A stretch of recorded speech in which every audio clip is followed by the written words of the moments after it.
Good morning friends, I am Tilak Kannadiga. ಇಲ್ಲಿ ನೋಡಿ ನಮ್ಮ ಫ್ರೆಂಡ್ಸು ಈಗ ಸದ್ಯ ಮಧ್ಯಾಹ್ನಕ್ಕೆ ಲಂಚ್ ಅಂತ ಟಿಫಿನ್ ಬಾಕ್ಸ್ ಕೊಟ್ಟಿದ್ರು. ಅದನ್ನು ಇವರಿಬ್ಬರು ಶಿಸ್ತಿನಲ್ಲಿ ಮಸ್ತ್ ಅಂತ ಹೊಡ್ಕೊಂಬಂದ್ಬಿಟ್ಟವ್ರೆ.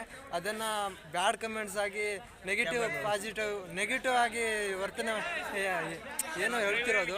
ಹಾಗಾಗಿ ಇಲ್ಲಿ ನಮ್ಮ ಹುಡುಗರು ಅದನ್ನು ಖಂಡಿಸ್ತಿದ್ದಾರೆ. ಅವ್ರು ಹೇಳ್ತಾರೆ ನೋಡಿ ಅವ್ರ ಅಭಿಪ್ರಾಯ ಏನಂತ ಹೇಳಿ ಬ್ರೋ. ಸೊ ಫ್ರೆಂಡ್ಸ್, ಇವರಿಬ್ರು ನಮ್ಮ ಆಪ್ತ ಸ್ನೇಹಿತರು. ಇವರಿಗೋಸ್ಕರ ಇಲ್ಲಿ ಇನ್ಸ್ಟಿಟ್ಯೂಟ್ನಲ್ಲಿ ಮಧ್ಯಾಹ್ನ ಲಂಚ್ ಕೊಟ್ಟಿದ್ರು. ಇದನ್ನ 1 ಗಂಟೆ ಆದ್ಮೇಲೆ ತಿನ್ಬೇಕಂತ ಅನ್ಕೊಂಡಿದ್ವಿ ನಾವೆಲ್ಲ ಫ್ರೆಂಡ್ಸ್ ಸೇರಿ. ಇವ್ರು ನೋಡಿದ್ರೆ ಬರಗೆಟ್ಟು ಬಕಾಸುರ ತರ ಇವಾಗೆ ಹೊಡೆದ್ಕೊಂಡು ಬಿಟ್ಟಿದ್ದಾರೆ. ಹೊತ್ಕೊಂಡು ಹೋಗಕ್ಕೆ ಆಗತ್ತೆ ಅಂತಾನೆ ಈಗ ತಿನ್ಬಿಟ್ಟಿದ್ದಾರೆ.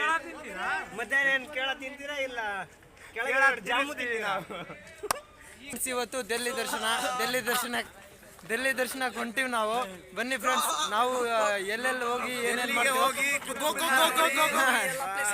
ಯಾವ್ಯಾವ ಪ್ಲೇಸ್ನ ಡೀಟೇಲ್ ಆಗಿ ತೋರಿಸ್ತೀನಿ ಆದಷ್ಟು. ಬನ್ನಿ ಫ್ರೆಂಡ್ಸ್.